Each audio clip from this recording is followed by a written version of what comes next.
The neon clock above Gate 3 keeps its own weather, an unblinking green that makes the seagulls outside look exhausted. It reads 23:46 when I push through the crowd, visitor log folded into my palm like contraband scripture. My collar tastes of salt and adrenaline. My fingers know the line of every photocopy seam at the edge of that log. I tell myself 100 times the same thing as I approach the queue. One ferry, one speech, one stolen evening, and the words begin to sound like a vow.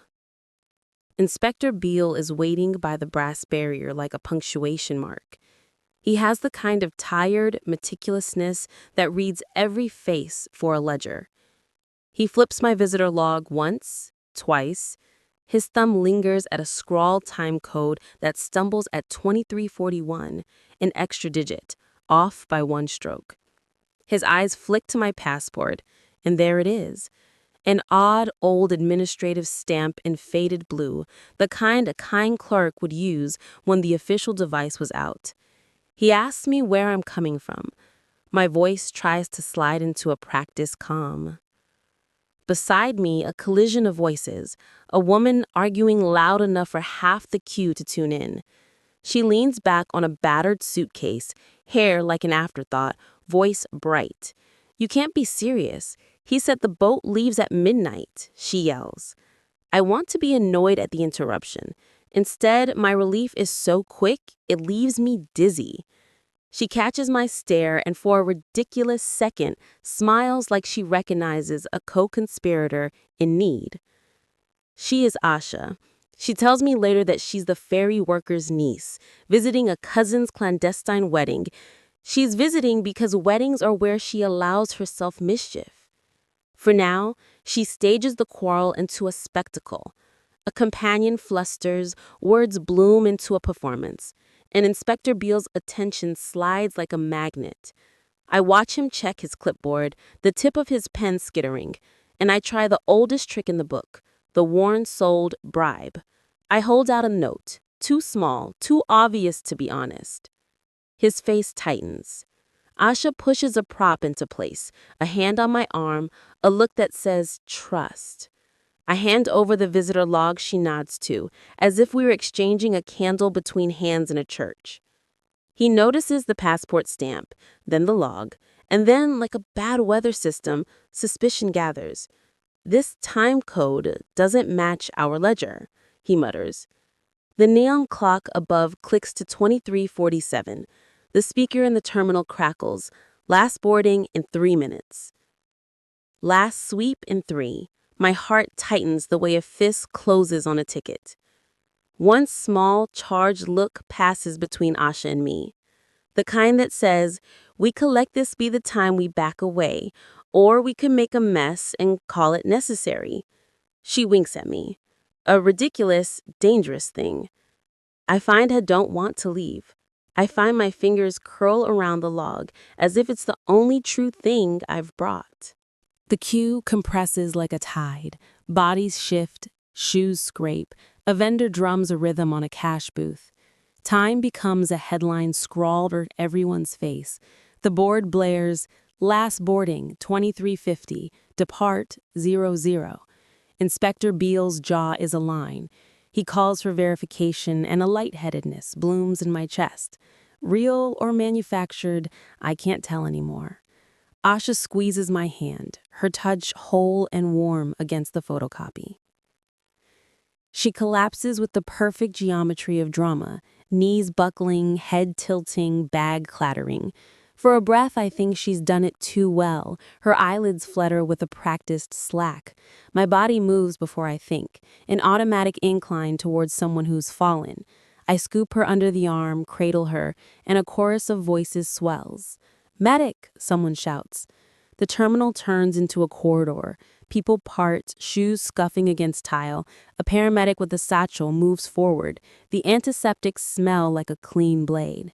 Asha's bracelet, torn silver chain with a raw end, catches my sleeve.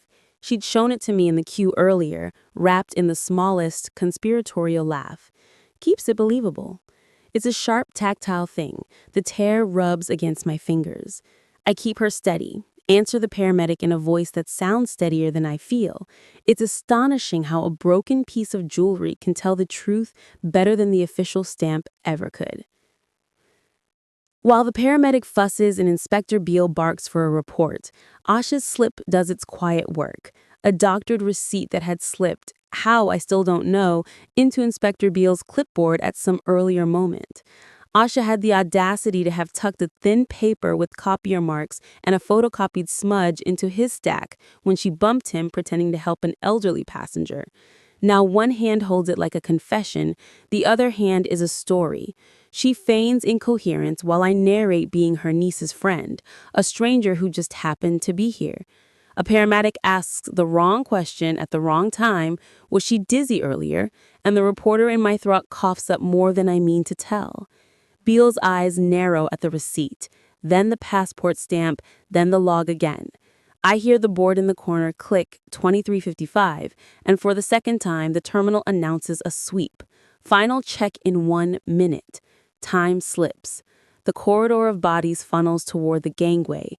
The ferry's engine thrums like a sleeping animal. We take advantage of the swell. While bodies file through, someone at the back mutters about a postponement. Asha's faint becomes a story that tugs a path through the crowd, and we move like a current under cover of sympathy. But when the paramedic asks to see identification, I feel Inspector Beale's suspicion like a weight. He holds my documents up to the light, and the anomalous stamp looks less like an error and more like a lie. The board clicks to 2353. Last call is a blade. One short reflection. In a room full of witnesses, deception needs an honest human heartbeat to live. I decide to be that heartbeat. We slip onto the lower deck like these, the ferry coffin diesel and the engine's heartbeat under our feet. It smells of oil and wet rope. Voices above are distant, muffled, like lives lived in another frequency. For 10 minutes, we are both safe and precarious. Two shadows in a compartment where the paint peels like old promises. Asha sits with her head on my knee and tells me, halting at first, that she staged the faint because she couldn't let me stand on that quay and be told to go home. Her words are clumsy with the truth.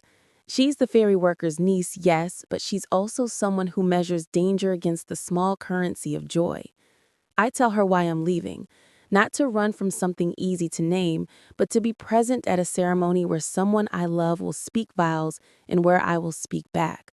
Not a spectacle, but a reclamation of my own name. I tell her about the arranged promise I'm fleeing, about how paper can be both prison and passport. The confession is intimate and messy, our fingers braid, an old nonverbal compact. She admits something else. The passport's odd stamp might not be forgery after all. My cousin used to work in the registry, she says, voice small. When the electric stamper jammed, they use an old manual stamp. It's clumsy, but real. That explanation takes a new shape. The wrong time code is not the only oddity. Somebody wanted me stopped. The thought that someone planted the wrong time in the visitor log arrives like a cold wind. We decide, quiet and ridiculous in holy hours, to retrieve the planted evidence. The ferry makes a brief halt at a smaller pier, an announcement soft and almost apologetic. While the world shuffles onto the deck for the tiniest breath, Asha slips toward the terminal office via a narrow service stair she knows by the sound the steps make. I volunteer to distract a bored deckhand by offering to help with baggage.